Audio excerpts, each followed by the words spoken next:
Jesus, mais uma vez reunidos neste domingo pela manhã, estamos aqui abertos ao entendimento do Teu Evangelho, dispostos ao aprendizado, para fazer reformulações necessárias no nosso estado íntimo, a partir das reflexões da nossa mente, para que esses ensinamentos possam transformar a nossa maneira de discernir as relações atuais, de discernir os movimentos sociais, mas acima de tudo se transportar para os nossos corações, mudando a nossa maneira de sentir na escola da vida, para que nós sejamos, de forma convicta, trabalhadores fiéis da Tua seara. Agradecemos, Senhor, a Tua presença no nosso ambiente, a presença dos mentores espirituais, que o tempo todo vem nos intuindo e nos favorecendo com este aprendizado maior. Fique conosco, que assim seja.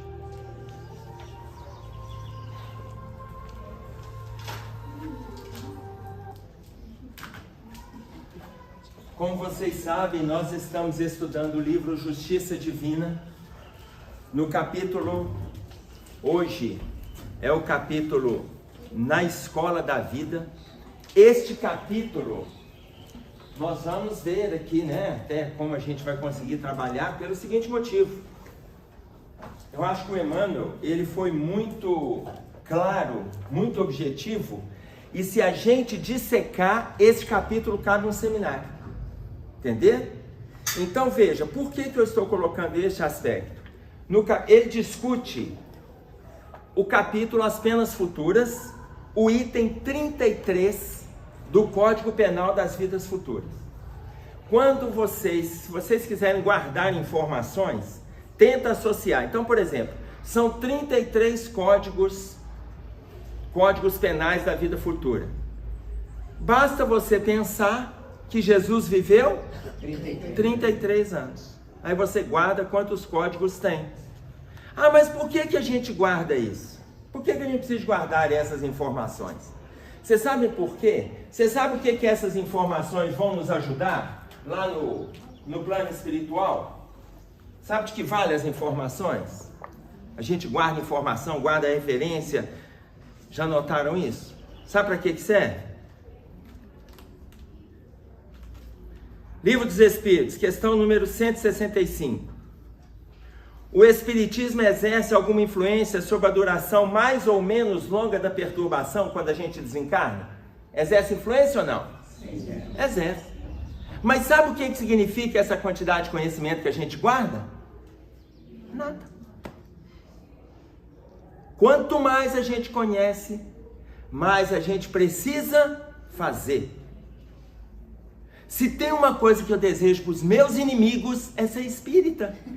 Ô, gente, tem desgraça pior do que essa, não? Deseja para o inimigo para ele ser espírita, é uma beleza só ele ser espírita.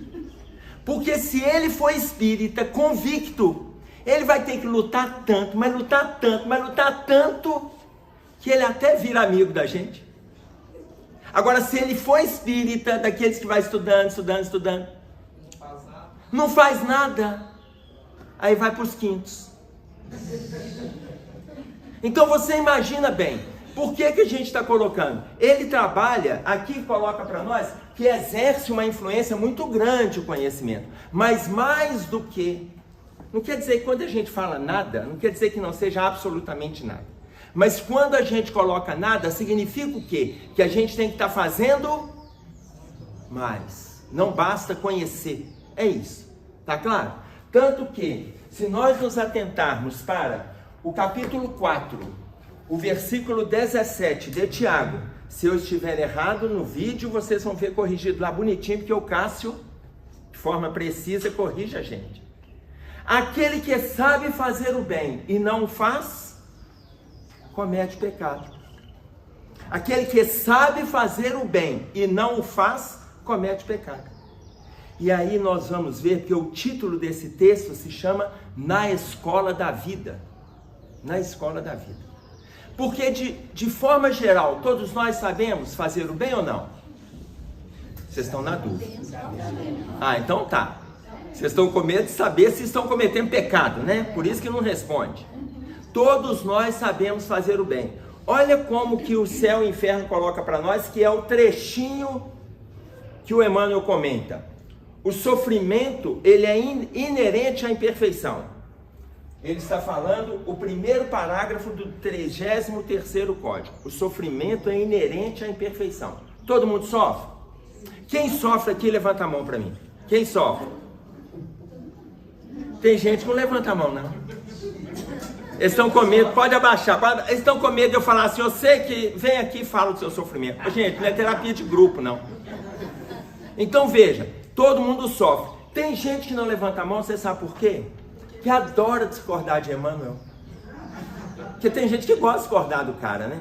Emmanuel diz assim: todas as criaturas sofrem no cadinho das experiências necessárias.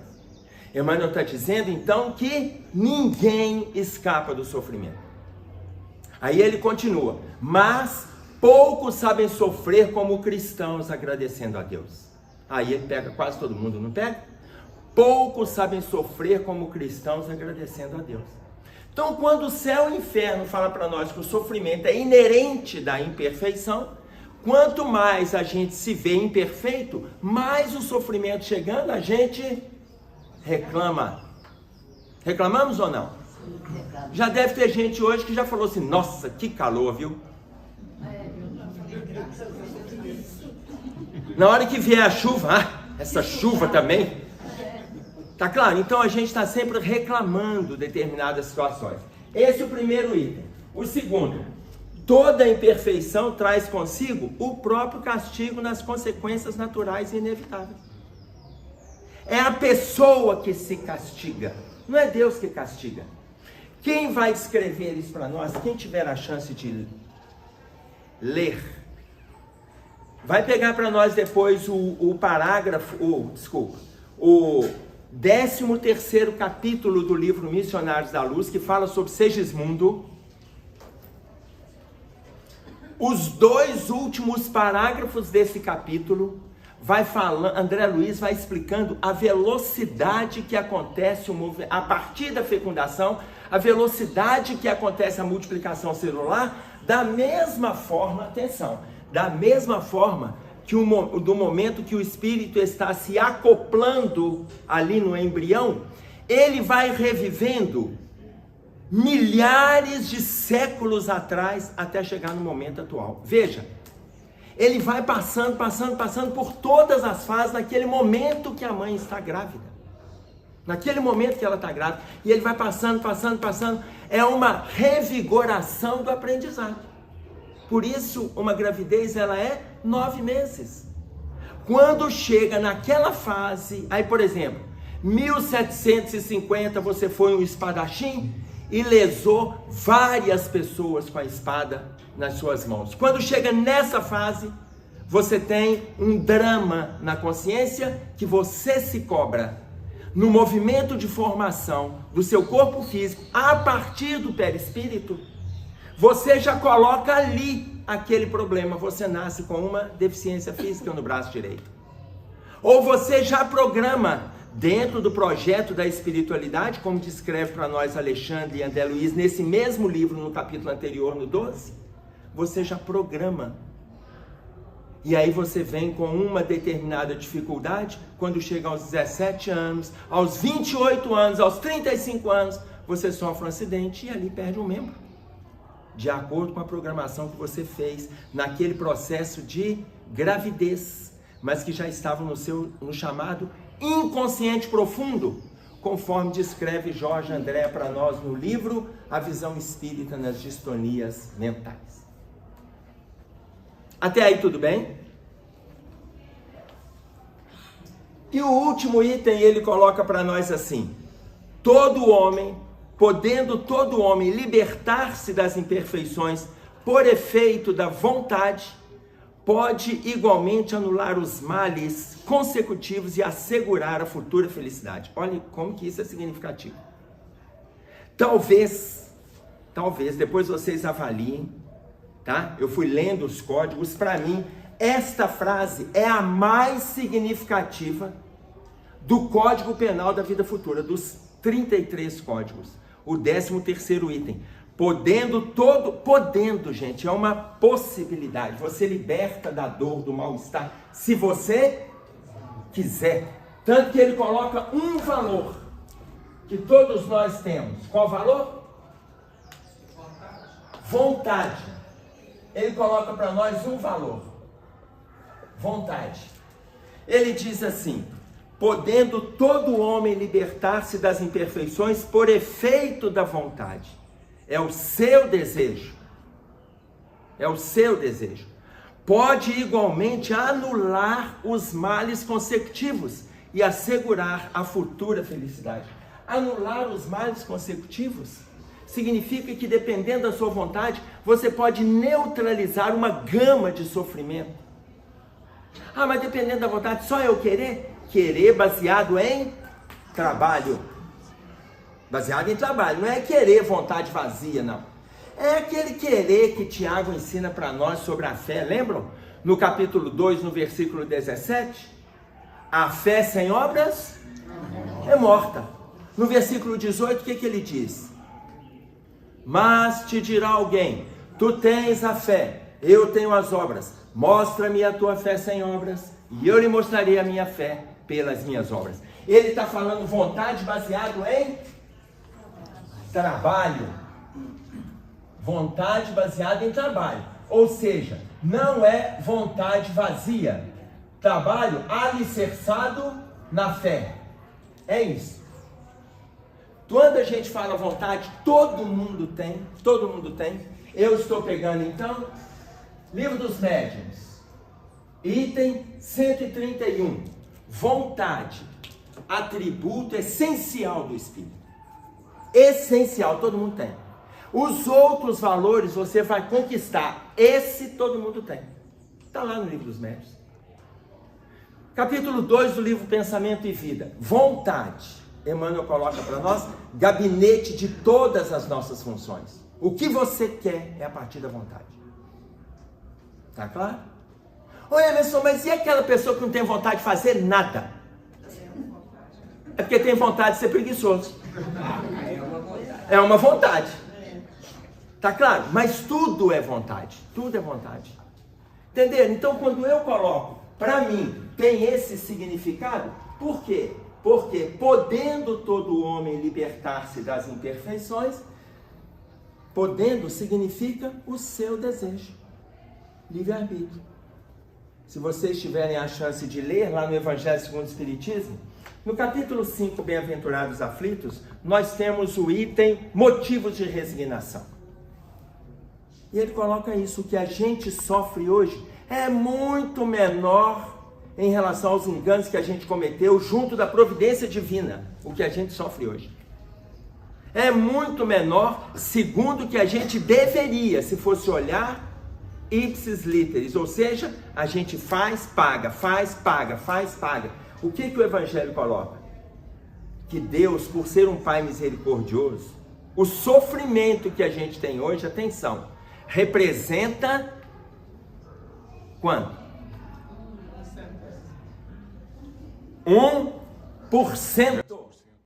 1% do seu débito com a providência divina. Gente, está lá no motivo de resignação. Eu gosto de dar o exemplo da Caixa.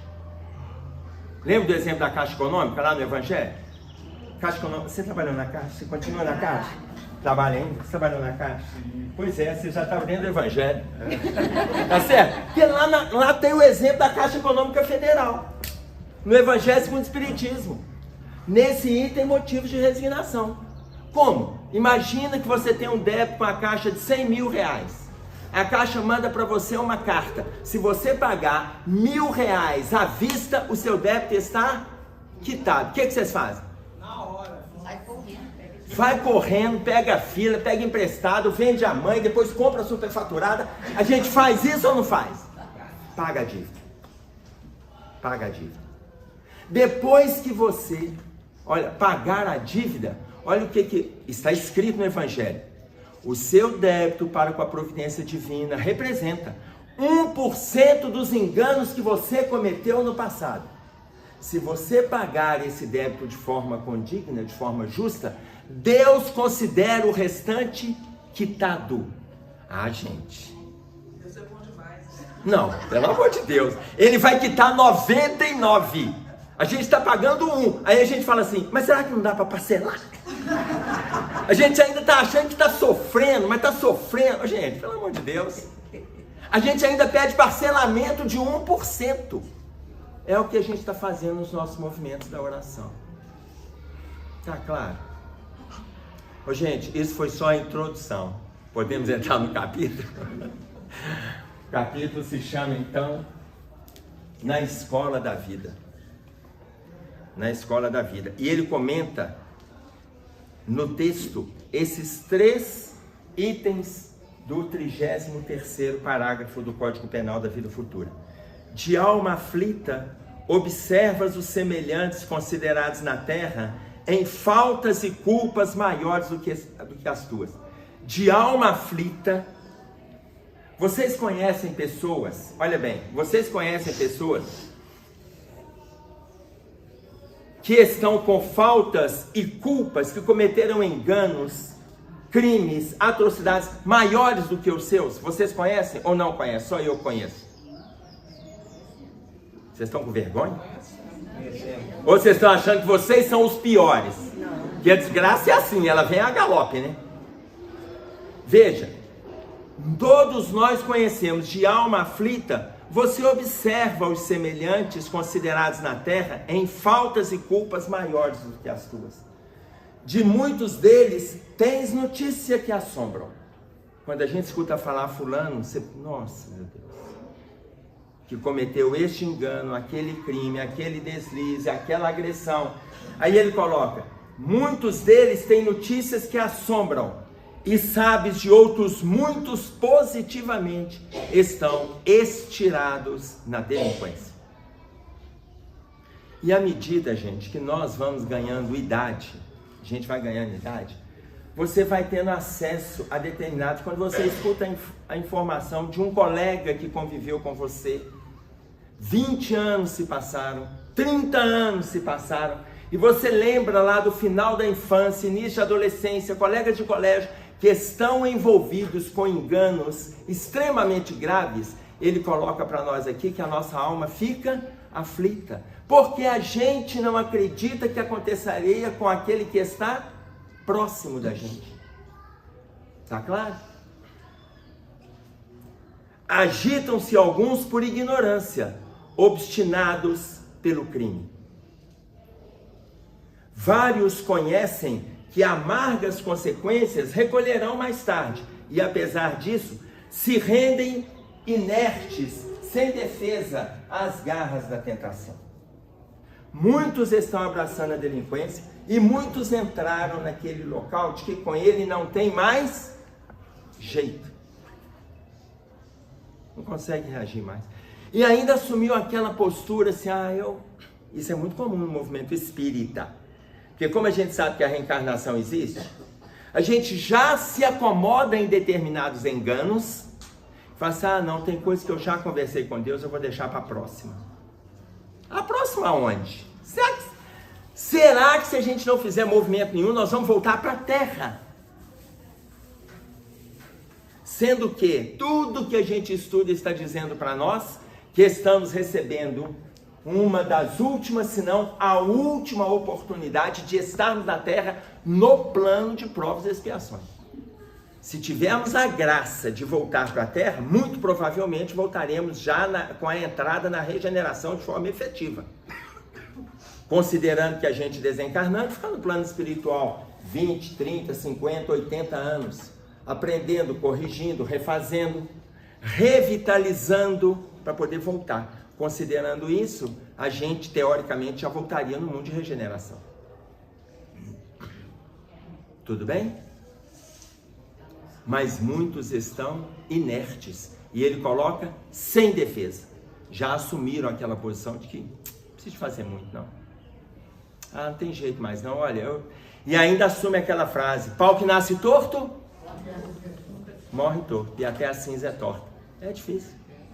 É a própria acomodação no mal-estar. É a acomodação no mal-estar. Tá claro?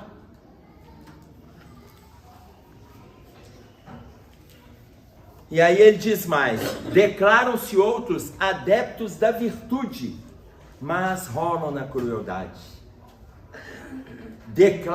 Tem pessoas que são adeptos da virtude. Fala de Deus, fala do amor ao próximo, fala em acabar com a fome, fala em fazer visitas a instituições, fala em fazer campanhas, fala em evangelizar crianças, fala em ajudar os jovens, mas são adeptos da crueldade.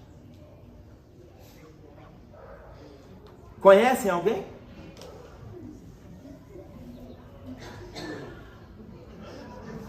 Vocês estão com vergonha? E você imagina que essa frase caiu para nós no auge da política. Tinha que ser essa frase? Podia ser qualquer outra, mas tinha que ser essa. Então você imagina, declaram-se adeptos da virtude. Se nós observarmos, porque aqui ele está colocando a gente como observador. Ele não está colocando a gente como sujeito da ação. Ele está colocando como observador das ações.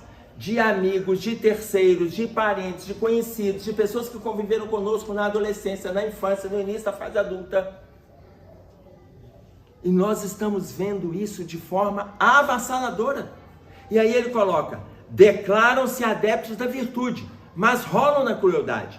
E outros ainda que te animavam a fé, permanecem na retaguarda, entregues ao desespero. Permanece na retaguarda, entregues ao desespero. Que te animavam para a fé, que te estimulavam. Mas eles recuaram. Vocês querem ver um exemplo? Sabe aquela parábola, a do semeador? Eis que o semeador... Lembra da parábola? No capítulo 13 de Mateus está lá. No versículo 3 ele coloca para nós: eis que o semeador saiu a semear. No versículo 4 ele diz assim: e quando semeava, uma parte da semente caiu à beira da estrada, ou em outra tradução, à beira do caminho, e as aves vieram e comeram-na. Vamos pegar esse trechinho. Quem aqui chegou na doutrina espírita ou em outra religião, apresentado por alguém, e essa pessoa que te apresentou essa causa largou religião, doutrina espírita, largou tudo? Quem aqui? Levanta a mão para mim.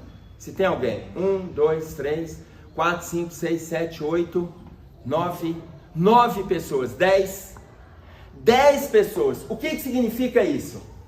Pegando a frase: outros ainda que te animavam a fé, te apresentaram a doutrina, te trouxeram para a doutrina, te trouxeram para o conhecimento, te animavam na fé, permanecem na retaguarda, não caminharam, entregues ao desespero. Entregues ao desespero. E aí nós temos outra informação. Atentemos-nos para a palavra desespero, porque às vezes a gente vê a pessoa: gente, mas fulano está tão... ele largou tudo, mas ele está tão bem. É porque nós atentamos-nos para a aparência. Internamente nós não sabemos o que passa no coração dessa criatura. Nós não sabemos. Então esse desespero aqui não é aquele desespero físico, não. Desespero emocional, desespero espiritual. Tá claro? É esse desespero, aonde dentro dele ele tem uma propulsão vulcânica de dor. Mas ele foi largando. Tá claro? Aí eu volto na parábola do semeador. Parábola do semeador, o que ele coloca para nós? Você levantando o dedo, filho? Ou você está coçando a testa? Então deixa eu fechar a parábola do semeador nesse trechinho. Essas aves do céu, as aves, aquelas pessoas que vieram, nós contamos 10 pessoas aqui. As pessoas que vieram, que foram apresentados à doutrina, ou outra religião, mas continuam dentro do movimento religioso, essas pessoas representam a ave do céu. Esse conhecimento caiu no coração de uma outra pessoa. Essa pessoa abandonou. E a ave veio e se alimentou da semente e foi embora. Entender? Tanto que a parábola do semeador, ela é um verdadeiro estudo de personalidades. uma parte da semente, ou seja, uma parte do evangelho, caiu à beira do caminho. Qual é a pessoa à beira do caminho? É aquela que ouviu, alimentou, apresentou para outros, depois parou na estrada. E os outros? São as aves que se alimentaram da semente, se alimentaram. E estão aí voando, está espalhando semente, porque a ave, quando ela pega uma semente, ela sai espalhando, né? Ela faz igual o vento. Tá claro? Se a gente se aprofundar na parábola, nós vamos ver que ele coloca para nós, uma parte da semente caiu à beira da estrada, e as aves vieram e comeram-na. Outra parte caiu entre os pedregais, e logo cresceu, porque não havia raiz. Mas vindo o sol, secou-se e queimou-se, porque não tinha terra funda. Olha bem, uma parte caiu entre as pedras e cresceu logo, não tem raiz, já apareceu lá um brotinho. Veio o sol. O que é o sol na nossa vida? O que é o sol? Sol é luz, o que mais? Não são as dificuldades. O que é sol? Trabalho, oportunidade, a esperança. Como você deve... Veio o sol. Sabe aquela pessoa que você convida para tarefa? E ela fala assim... Eu estou começando agora, tem 5 anos de doutrina. Eu estou começando agora, eu vou pensar um pouco. Passa um ano. Não, eu estou pensando. Gente, tem pessoas que dispensam o sol. Nós tivemos uma colega dentro do movimento espírita que depois de um ano que estava trabalhando conosco, frequentando a casa espírita, nós chamamos para o trabalho. Ela falou assim, Emerson, eu vou esperar mais um pouco, porque tem um ano que eu estou indo toda semana, tomo passe e tal, né? Deixa eu alicerçar mais. Depois de 2 anos eu convidei. Aí na hora que eu convidei, ela falou assim, não, mas como eu comecei agora, tem 2 anos só. Então, deixa mais um pouco e tal, daqui a pouco eu começo. Quando eu fui conversar com ela depois de 3 anos, ela falou, já sei o que você vai me falar. Emerson, olha, eu já decidi. Eu falei, o que você decidiu? Nessa encarnação eu vim para estudar, na outra eu vim para trabalhar, combinado? Gente, o sol chegou. Qual era o sol? A oportunidade. Quantos convites a gente recebe nessa constelação solar? Quantos convites a gente recebe, a gente adia. Ah não, na outra encarnação eu faço isso. Tá claro? Então veio o sol, queimou-se, secou-se porque não tinha raiz. Pessoa com coração rígido. Coração rígido, coração de pedra. Tá claro? Terceiro aspecto, pode falar alto. Márcia, Gladys, Wanda. Tá falando também que a gente... Mas rio é cúmplice. Gostam na vida da gente para não deixar a gente largar o trabalho. Não, Deus, para quem conhece o Osto, é tão sabe. importante, Gagara, nossa vida, meu Deus do céu, tem que ter um estilo. A hora que você tá mais desanimado e vem pro banho desanimado, aí ele fala assim, nossa, achei que você não ia vir, você é tão importante na nossa vida, e a gente doido para largar. Então, o terceiro terreno, uma parte das sementes caiu entre espinhos. E os espinhos cresceram e sufocaram. Quais são os espinhos? Agora são as dificuldades.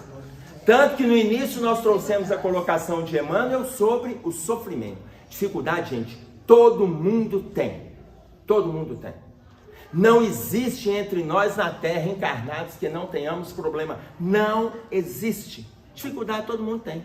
Mas se você abandona por causa de um espinho aqui, outro espinho acolá, uma discussão com a família, o seu cachorro está doente, hoje você perdeu a hora, o dia está muito nublado, eu até acho que vai chover. E aí você vai criando espinhos na estrada. Tá? E em terceiro ele coloca uma outra parte da semente, caiu em boa terra e deu fruto. E deu fruto. 1 a 100. Outro a 60 e outro a 30. Ou seja, o que ele está dizendo? O que Jesus está dizendo para nós? Todo mundo é capaz de produzir. Não existe entre nós na Terra ninguém que não produza. Mas a intensidade da produção é sua. Mas Jesus, naquela época, você sabe que ele veio no Brasil? Não sei se vocês lembram, naquela época que ele estava na Terra. Lembra? Você encontrou com ele aqui, não foi? Eu sabia. Então, naquela época ele já sabia, porque imagina, todos nós podemos produzir, ora 30, ora 60 e ora 100. Quem entre nós está produzindo 100% das possibilidades? Entre nós aqui no auditório, quem estiver só fazendo caridade o tempo todo, levanta a mão porque eu quero conhecer esse anjo. Estamos o tempo todo envolvidos com a caridade? Não estamos. Não estamos. Mas podemos produzir 60 ou 30? Podemos. Mas Jesus, ele veio aqui naquela época e ele sabia que aqui ia ter umas escolas aí que teriam a média. E a média para provar é 60. Gente, olha que beleza. Jesus já sabia. Então o que ele fez? 100, 60, a média já dá para passar.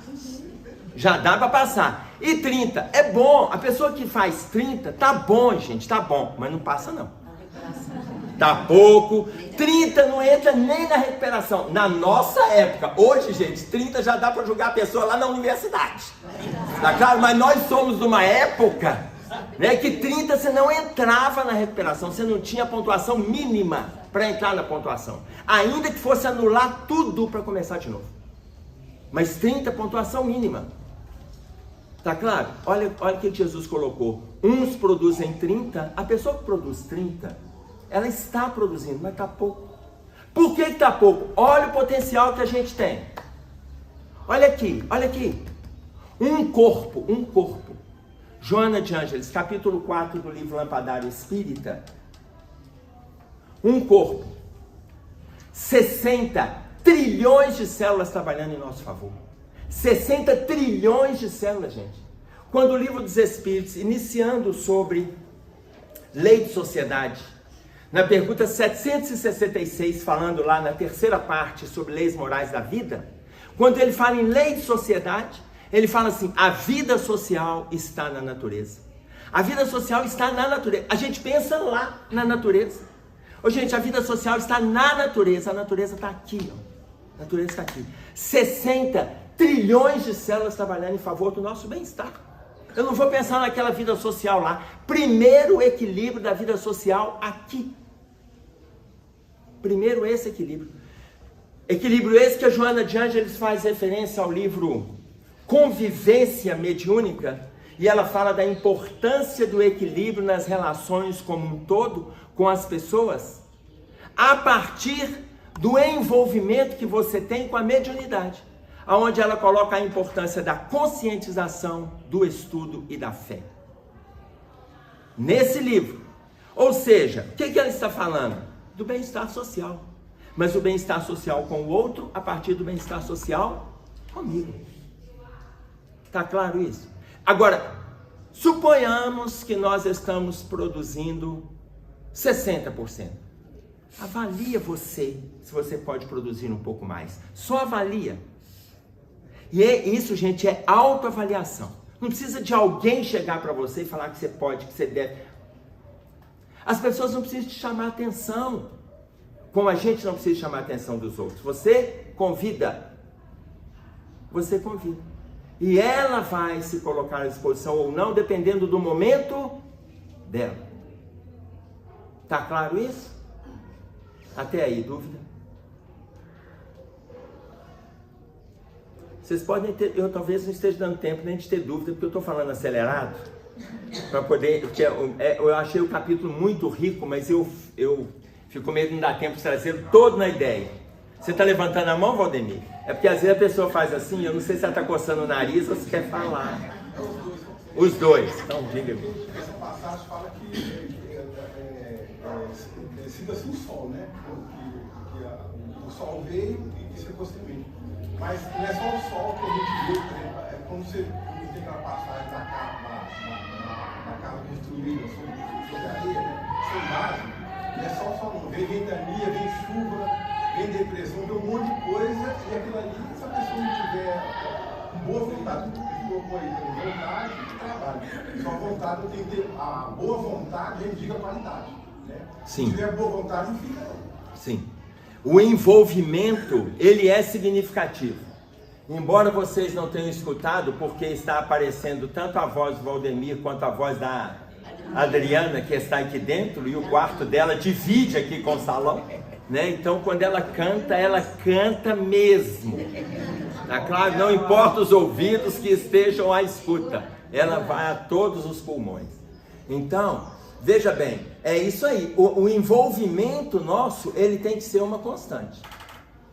Tá claro? Ô, Marlene, você ia falar? Ah, você já falou. Já falei também? Junto deles, continua a gente como observador, tá claro? De vez em quando eu trago para a gente parar para pensar, mas continua a gente como observador. Junto deles, há quem diga, são almas endurecidas. São almas endurecidas. Você fala uma, fala duas, fala três, fala quatro. E a pessoa não quer, gente. Mas você tem que falar 10, falar 20, falar 30? Tem. Se você... Não tem. Se você fala isso tudo, como a Márcia propõe, você, em vez de ser um amigo da pessoa, você vira um obsessor encarnado.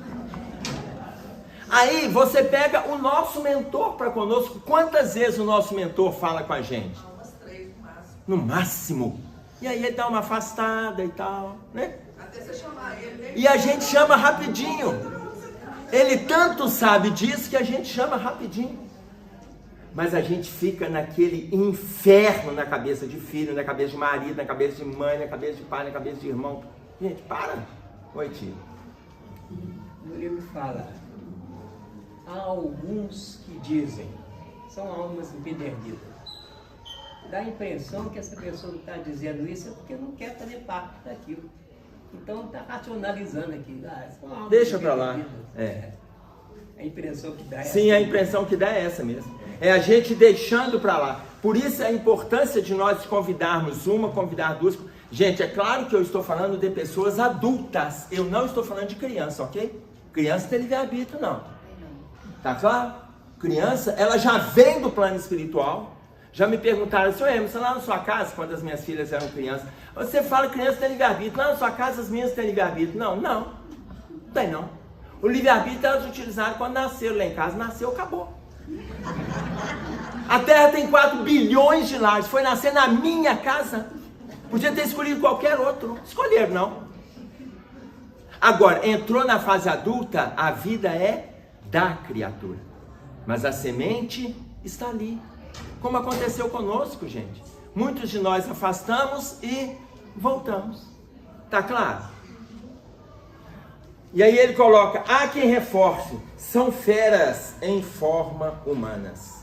Ou seja, o tempo todo ele está colocando nós como observadores. Ok? Ou não, filho? Pode falar, Fernando. Como que a gente faz para lidar com aqueles pensamentos que vem na cabeça da gente, tipo assim, a gente oferece um serviço, né? Oferece uma palavra, um conselho, aí a pessoa, a família tem aquela rejeição.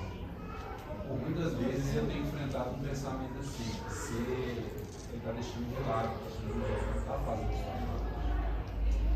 Eu apliquei, às vezes, eu quase acredito nesse pensamento, mas eu volto para a leitura, para o estudo, para a conversa com Deus, com os amigos espirituais, mas ainda sinto um pouco de tristeza de não fazer mais, mas tem que respeitar o espaço. Eu queria saber qual o que a gente poderia fazer para ofertar melhor o serviço da gente. Aqui, mas você vai sofrer demais. Vocês entenderam a pergunta dele? Qual o movimento que a gente deve fazer para atender o outro que ainda não consegue nos atender? Em resumo é isso. Sabe qual o desejo dele? Salvar a outra criatura. Salvar, gente. A Joana de Ângeles coloca assim: se você der conta de se salvar no final dessa encarnação, já está de bom tamanho. De tão difícil que está a gente se salvar. E aí a gente fica triste? Fica. Aí eu vou pegar a Joana de Ângeles de novo. No capítulo 59 do livro Lampadário Espírita, intitulado Ainda a Melancolia, no capítulo, o penúltimo capítulo da obra, ela coloca assim: essa tristeza que te domina, amargurando as tuas horas, é grave enfermidade que você precisa retirar a partir de agora. Eu vou colocar de novo. Vocês querem que divide em sílabas ou não precisa? Essa tristeza que te domina, amargurando as tuas horas, é grave enfermidade que você precisa retirar a partir de agora. Ela está colocando que a tristeza é patológica. Mas como lidar com o não do outro? Lidar com o não do outro, gente, respeita o livre-arbítrio do outro. Pensa, já que estamos falando aqui na escola da vida, pensa na educação. Um dos maiores educadores que passou por este país, reconhecido mundialmente, com uma dificuldade nossa de reconhecermos. A gente reconheceu quando ele entrou na velhice, quando desencarna. Eu estou fazendo referência a Paulo Neves Freire. Pernambucano, nasceu em Recife, nasceu em 19 de setembro de 1921. Ano passado foi o centenário do nascimento de Paulo Freire. Centenário. Paulo Freire coloca para nós que ninguém se torna educador numa certa terça-feira às 4 horas da tarde. Ninguém, a partir de hoje, numa certa terça-feira às 4 horas da tarde, a partir de hoje vou me tornar educador. Paulo Freire coloca isso, não existe. É necessário conhecimento, mais desejo, mais mudança. Esta equação nós chegaremos a conquistá-la com o tempo. Conhecimento, desejo, mudança. Então, o que eu entendo desse movimento de conversar com a família, de insistir? Tudo exige tempo. A gente vai assimilando o conhecimento, a gente se manifesta aberto para oferecer desejo, a gente faz movimentos de mudança e aguardemos. Aguardemos. Tá claro? Mas se o outro ainda assim não aceitar, gente, se ele não aceitar, é um direito dele. Aí o filósofo Sêneca, ele diz para nós assim, Sêneca nasceu na Espanha, quando criança ele foi para a Grécia, para a Itália, e ele é considerado um filósofo romano, mas ele é espanhol. Ele foi com 4, 5 anos de idade. Sêneca, ele colocou para nós, antes de Jesus, contra o mal, 3 atitudes. Contra o mal, 3 atitudes.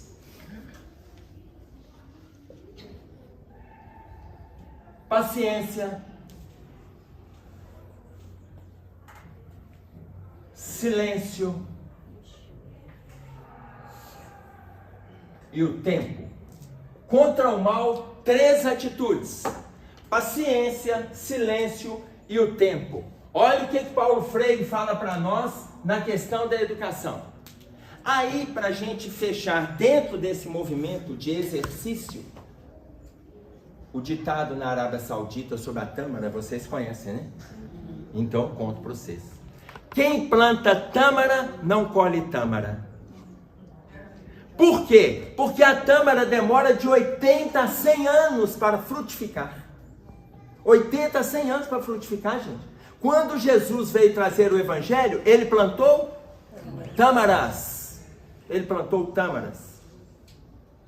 Então, quem planta tâmara, não colhe tâmara. Ou seja, olha, se você está envolvido em ajudar a pessoa, plante tâmara. Pode ser que você esteja aberto, pode ser que o outro se abra lá na frente, daqui a um tempo vem retorno, daqui a um tempo tem resposta, mas se não vier o seu coração aberto, vai ajudar demais. Tá claro isso?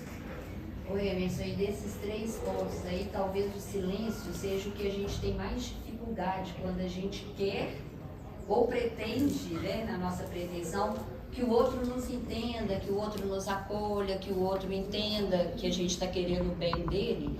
E às vezes a gente acha que tem paciência e até quer esperar o tempo, mas a gente não consegue fazer o silêncio. Todo dia a gente toca no assunto.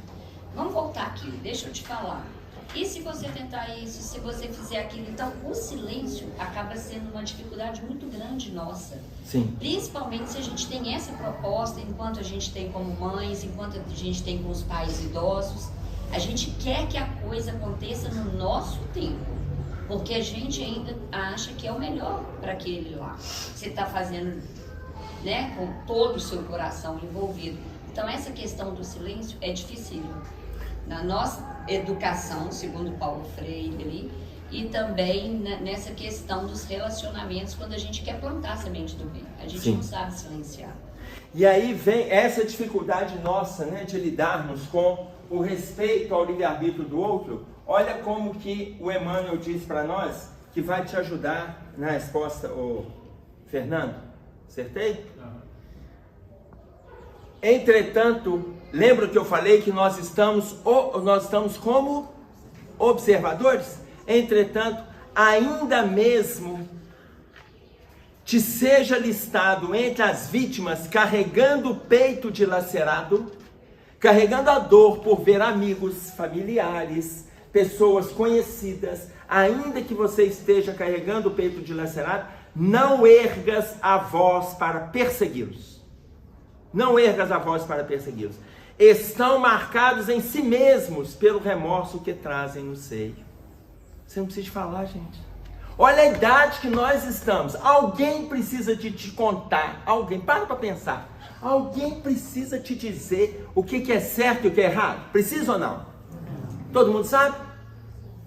Alguém precisa dizer o que é certo e o que é errado, o que pode, o que não pode, o que deve ou o que não deve? Ninguém precisa. Todo mundo sabe. Ninguém precisa. Então o que ele coloca? Para de fazer, não arrole essa pessoa, não arrole, não julgue, não aumente o tom de voz, faz o seu movimento, mas esteja aberto. Oi, meu filho. Eu respeitando o nome da pessoa, eu tô amando ela também. Nossa, mãe. O exercício do amor, ele não começa na profundidade da palavra do Cristo, não. Começa não, gente. Já citei esse exemplo, mas eu vou repetir. Quando Léo Buscaglia coloca no seu livro O Amor, que foi a sua tese de doutorado nos Estados Unidos, sobre o amor, ele coloca para nós, não ame do jeito que o Cristo ensinou, porque amar os inimigos é algo muito difícil. Para de bobagem, esquece isso. Deixa de bobagem. Ele fala assim, ama quem te ama, porque é fácil gostar de quem gosta da gente, é ou não é? É fácil gostar do pai, da mãe, do amigo. É fácil, ama quem te ama. Depois que você tiver exercido com quem te ama, ame as pessoas que são chatas, porque tem gente chata na terra. Ame as pessoas que são chatas. Depois de você exercer com quem te ama e exercer com as pessoas que são chatas, comece o verdadeiro ensinamento de Jesus na sua prática. Amai os inimigos. Tá claro isso? E aí eu quero citar um exemplo que eu citei em um outro momento, né? Que foi quando o meu irmão esteve internado e a minha irmã, estávamos indo lá no hospital, estava ainda no auge da pandemia, aquele movimento de sair ou não a vacinação. E aí minha irmã ia num dia, eu ia no outro. Meu irmão era solteiro, né? A família era só a gente, ele não tinha outras pessoas que pudessem dar essa assistência. E aí ele esteve internado com uma obstrução intestinal, o médico colocou ele, internou numa sexta-feira, ela ficou no hospital com ele na sexta, depois eu virei à noite com ele lá, no sábado de manhã o médico concluiu que ele iria ficar internado e iria se submeter a uma cirurgia na segunda-feira. E aí ele ficou lá no sábado, ficou no domingo, e a gente começou a revezar a visita. E aí ele fez a cirurgia, saiu da cirurgia, o estado de saúde dele estava tão bom, que ele saiu do bloco para o quarto. Ele saiu do bloco para o quarto, ele não foi do bloco para o CTI. Não tem envolvimento com álcool, não tem envolvimento com droga, não tinha envolvimento com cigarro, não tinha envolvimento com excesso, não tinha envolvimento. Trabalhava, fazia atividade física.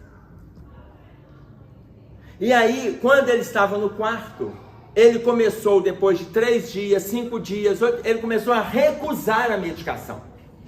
Recusar. A minha irmã ia no hospital um dia, eu ia no hospital no outro dia, a minha irmã ia um dia, no outro dia, e a gente conversava com o médico falava, ele está recusando a medicação, ele precisa aceitar a medicação, senão ele não sai. E aí o médico conversava com a minha irmã, ela chegava lá e conversava com o meu irmão. Você tem que tomar o remédio! Onde já se viu você não tomar o remédio? Se você não tomar remédio, você vai saber. No dia seguinte eu ia lá para visitar o meu irmão, eu falava, você tem que falar com ele assim, assim, assim. Eu chegava lá e falava assim, meu irmão, você precisa tomar o remédio. Aí minha irmã falava assim, você está falando assim? Eu falei, Emerson, mas você tem que falar assim, pá, tá, tá. Eu falei assim, você já está falando assim? Tá resolvendo? Não. Do meu jeito também não. Então, eu vou do meu jeito, você vai do seu jeito. E aí a gente continuou conversando com ele. Um dia, outro dia, outro dia, outro dia. Ele recusava a medicação, o médico me chamou e falou assim, olha, o quadro dele está agravando demais. Eu estou olhando para ele um CTI. E nós vamos ter que transferi-lo para o CTI. Porque ele está recusando a medicação de tal maneira que o quadro interno está agravando. Quem olha para ele está tudo bem. Aí eu chegava para conversar com ele. Ele falou assim, Emerson, eu preciso ter alta. Emerson, assina a minha saída daqui. Assina a minha saída. Eu? Assinar a sua saída sem tomar medicação? Eu? Não, você vai ficar aqui. Não assina não. Emerson, eu saindo daqui eu melhoro. O meu problema é ficar aqui no hospital. O meu problema é esse. Não, o seu problema é tomar medicamento. Vão sair. Usa o medicamento. Aí eu falei com ele, o médico está olhando o CTI para você. Eu não preciso de CTI. O médico vai te transferir.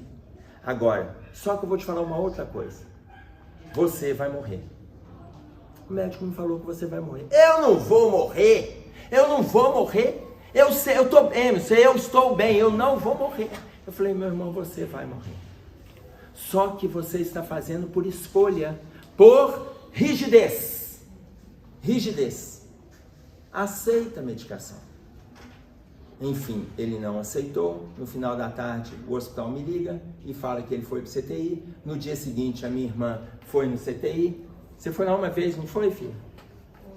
E aí depois disso, falei para ela, não sabe te acompanhar mais, porque eu já tinha tomado a primeira dose da vacina, ela ainda não tinha tomado, eu continuei no CTI. E aí o quadro dele foi agravando, depois no outro momento ele já estava contido. Mais alguns dias ele estava entubado e mais algum tempo ele desencarnou. Rigidez. Então vocês imaginem, nós fazemos escolhas que são desastrosas. Nós fazemos escolhas desastrosas. E aí entra o ponto do que a gente tem para oferecer. O que a gente pode oferecer? Se a gente oferecer brigando, não dá resultado. E se oferecer compassivamente, falando baixo, também não dá resultado. Ah, mas qual é o jeito que dá resultado? Que aí volta na sua pergunta. Qual é o jeito que dá resultado? Quando a pessoa quiser. Só, gente. Ninguém muda ninguém. Livre-arbítrio. Olha, é só quando a pessoa quiser, ninguém muda ninguém. E se alguém chegar, graças a você eu mudei, é mentira. É mentira. Mas graças a você, tendo o seu apoio, o seu estímulo e a minha vontade, eu mudei. É a minha vontade. Uma pessoa não se livra do vício porque ela está casada com uma pessoa que é pastor de igreja. Não se livra de um vício do álcool, por exemplo, porque ela agora frequenta a casa espírita. Não se livra, porque ela não deseja. Uma pessoa não se livra de compra compulsiva, ela não se livra se ela não quiser. Ela tem que querer. Ah, mas e se o filho ajudar? E se o amigo ajudar? O vizinho ajudar? O pastor ajudar? O presidente da casa espírita ajudar? Ela tomar passe de manhã, de tarde, de noite? Não adianta. Isso tem que ficar claro na nossa cabeça. Não adianta, gente. Agora, se a pessoa quiser, ela muda. Se ela não quiser, ela repete séculos de desequilíbrio. Séculos. Por isso é que o texto se chama Na Escola da Vida. E aquela pessoa que hoje a gente está vendo com dificuldade, são escolhas. São escolhas. Tá claro? É o preço que a gente paga por manter a nossa postura rígida. Que se nós colocarmos no sinônimo, no entendimento que temos,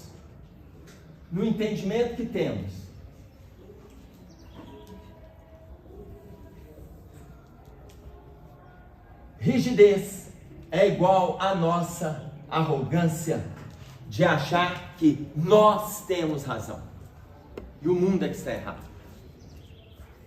Ficou dúvida? O caminho é a gente, em oração, pedir esses 3 itens, né? Paciência, silêncio e tempo, para que a gente dê conta de passar pelo processo com aqueles que amamos, Sim. sem querer convertê-los o tempo todo. É nós que precisamos nos fortalecer na paciência, no silêncio, no tempo, para que a gente veja que a gente não vai mudar segundo a nossa vontade. Tanto que quando fala a questão da oração, você está fazendo referência à oração para nós mesmos, para darmos conta desses valores aqui. Darmos conta desses valores. Olha o que Emmanuel coloca. Não é necessário você se aproximar com castigo para maltratar a carne. Você não precisa de agredir o outro. Não precisa, gente. Se der conta de respeitar o livre-arbítrio dele. Além dos sitiados na dor do arrependimento, quase sempre transitam no cárcere de amargura ou respiram exilados no carinho doméstico, sorvendo lágrimas de aflição. Eles já estão carregando dores dentro deles. Entenderam? Eles já estão... Então você não estimula mais, o mal-estar já está ali, a construção já está ali.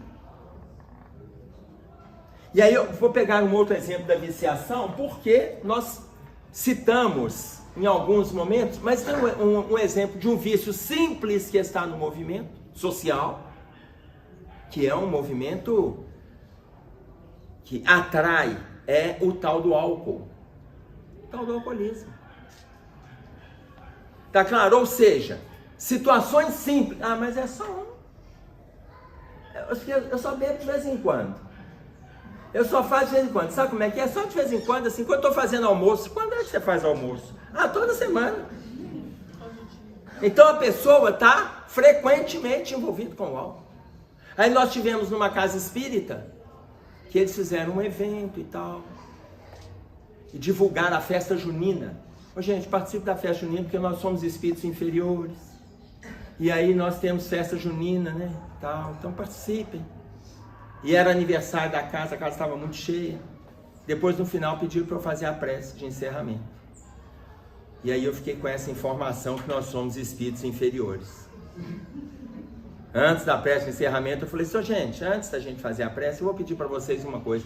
Participem da festa junina, porque o movimento espírita precisa de festa junina. Não é porque é espírito inferior, não, porque no plano espiritual também tem festa. Não é só aqui na Terra que tem festa. No plano espiritual tem festa. Então nós temos aqui festa junina, jantar dançante, café colonial. Nós sempre precisamos. Nós precisamos do bazar, nós precisamos do festival de sorvete, festival de pizza, festival da torta. Para quê? Para ajudar a manter as obras sociais que o movimento espírita se mobiliza a fazer. Então participe da festa. Isso não é coisa de espírito inferior, não. A não ser que vá ter bebida alcoólica na festa junina. Vai, fulana? Perguntei à coordenadora, ela falou assim, vai. Eu falei, então peraí, gente. Vamos começar de novo aqui.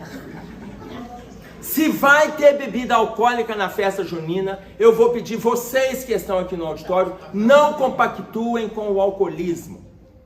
Eu não vou pedir à casa para não propor o álcool lá, porque provavelmente ela já ganhou a bebida. Mas eu vou pedir à casa que nos próximos eventos não utilize do álcool, porque é ilógico a gente falar de tratamento espiritual. Falar de tratamento espiritual na casa espírita e oferecer a droga lá fora. Aí a pessoa vai lá e bebe e vem aqui e toma paz. Vai lá e bebe e vem aqui e toma paz. Que desgraça é essa? Então é lógico a gente fazer isso. Eu vou pedir à casa que nos próximos eventos não façam movimento com álcool. Não sei se a casa continua fazendo, se não continua fazendo. E aí depois eu fiz a prece de encerramento. Claro que eu fiquei 3 anos sem fazer palestra nessa casa. Bacana, né? Mas veja, gente, estamos sendo condizentes com o que a gente está estudando. Já está difícil a gente ficar livre do ciúme, da fofoca, do pensamento negativo. Está difícil. A gente ficar livre da maledicência. A gente ficar livre da posse, do apego, dos excessos promovidos pelos bens materiais, dos excessos promovidos pelas questões sociais. Está difícil.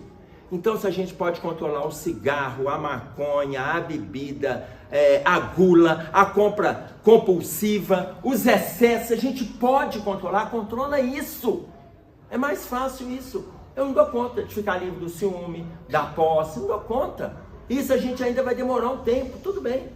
Mas se a gente der conta de fazer as primeiras mudanças, já é saudável.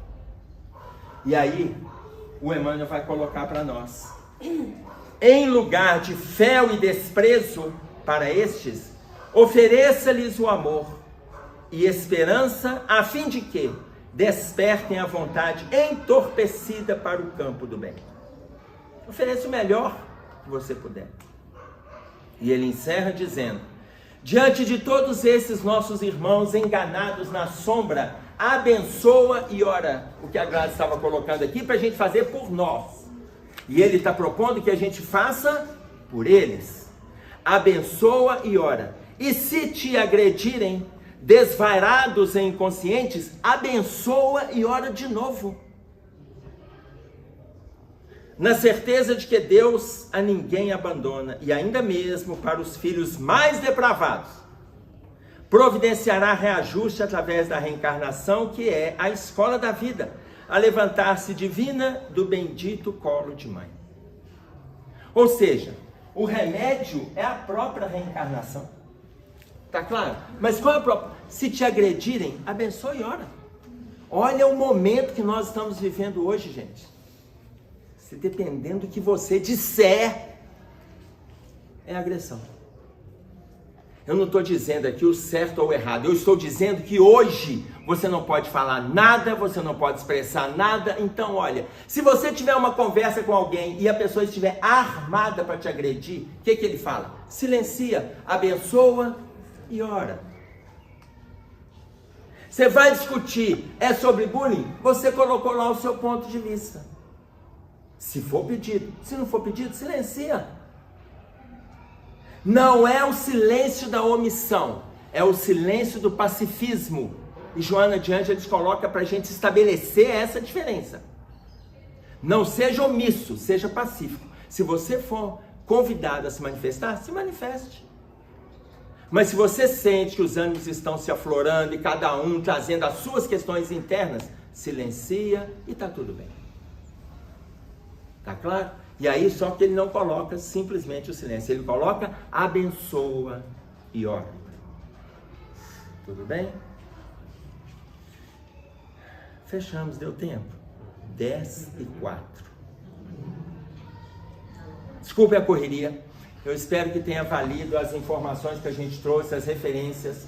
Depois, se vocês puderem, tenham acesso, não à palestra em si, mas as referências que a gente trouxe para aprofundar. Não se contentem com as coisas que a gente vem trazendo, que vão ficando gravados nos vídeos. Não se contentem.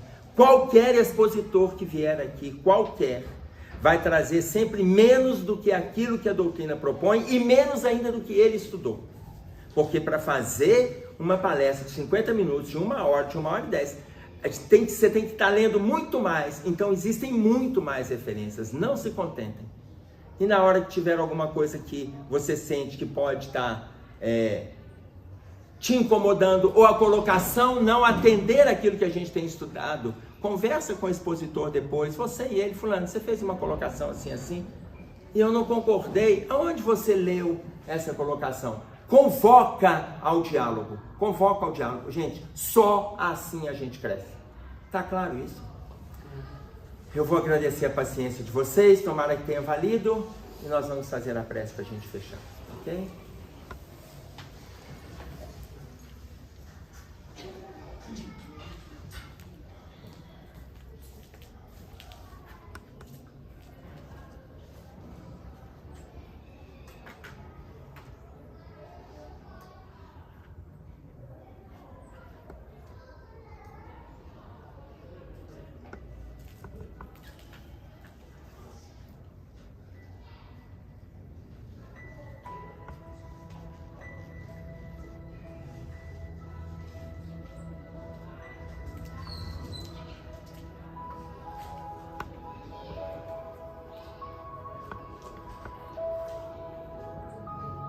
As pessoas que vão tomar o passe podem ficar assentados nos seus lugares, o salão está cheio, e aí a Sandra vai chamando, tá claro? Para não precisar de ficar todo mundo em pé, conversando, que aí a gente mantém a vibração lá dentro da cabine de passe.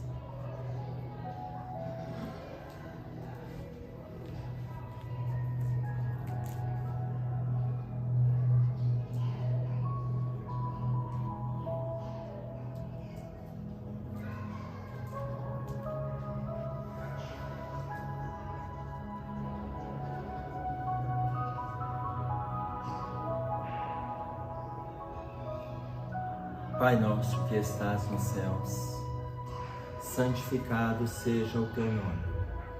Venha a nós o teu reino, seja feita a tua vontade, assim na terra como no céu. O pão nosso de cada dia nos dai hoje. Perdoe as nossas dívidas, assim como nós perdoamos os nossos devedores. Não nos deixeis cair em tentações, mas livra-nos do mal, porque teu é o reino, o poder e a glória para todo sempre. Com esta prece, Senhor, estamos encerrando o nosso estudo desta manhã de domingo. Fique conosco, que assim seja.